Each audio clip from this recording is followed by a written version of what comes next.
Hello दोस्तों, नमस्कार। जय हिंद, वंदे मातरम। एक बार फिर से आप सभी का मेरे अपने यूट्यूब चैनल अंकित फाउंडेशन में बहुत बहुत स्वागत है। दोस्तों, जैसा कि आप लोग मेरे स्क्रीन पे एक इंटरफेस दे सकते हैं कि मैंने यहाँ एक प्रेजेंटेशन बनाया हुआ है। उसके माध्यम से मैं आप लोगों को बताऊँगा कि इनकम टैक्स में कौन कौन से छूट मिलते हैं जो कि आईटी अधिनियम के तहत वैलिड हैं। ठीक है दोस्तों, तो आइए शुरू करते हैं और जानते हैं कि कौन कौन से छूट मिल सकते हैं।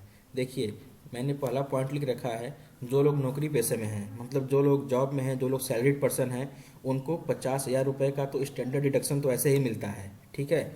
अब देखिए, सेकेंड है कि आईटी अधिनियम की धारा 80C, ठीक है, 80C के तहत 1.5 लाख रुपए तक के निवेश पर अगर आप 1.5 लाख रुपए तक का अगर आप निवेश करते हैं आईटी अधिनियम, ठीक है, आईटी अधिनियम की जो धारा होती है 80C के तहत, ठीक है, तो इसका आप लाभ उठा सकते हैं। आपको 1.5 लाख रुपए तक की छूट मिल सकती है इसके अंतर्गत।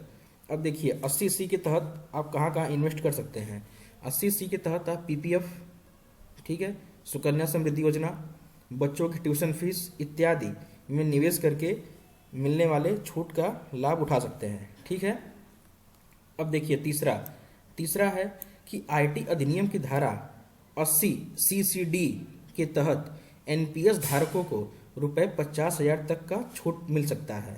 ठीक है, यदि आप जॉब में हैं और आप एनपीएस धारक हैं, ठीक है, तो आपको आईटी अधिनियम की धारा 80CCD के तहत 50,000 रुपये तक का रिबेट मिल सकता है, छूट मिल सकता है।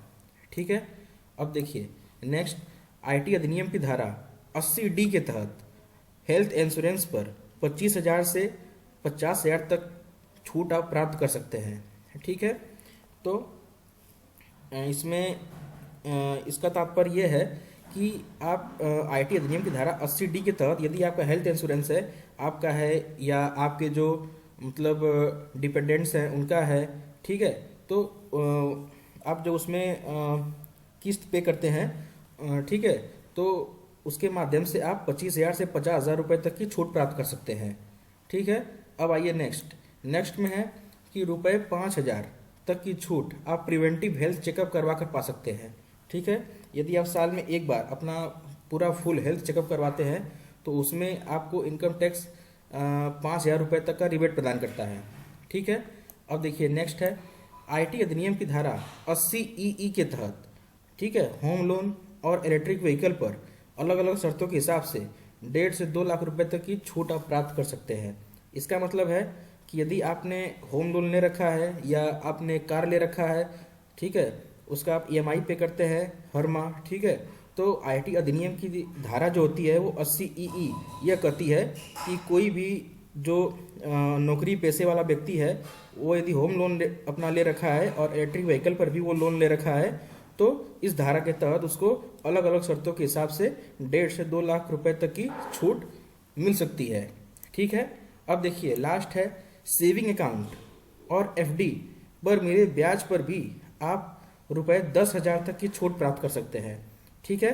सेविंग अकाउंट और एफडी पर मिले ब्याज, आपने कोई एफडी कर रखा है या आपका सेविंग अकाउंट है तो उस पर भी इंटरेस्ट मिलता है। ठीक है, तो उस पर भी आप 10,000 तक की छूट प्राप्त कर सकते हैं आईटी अधिनियम के तहत।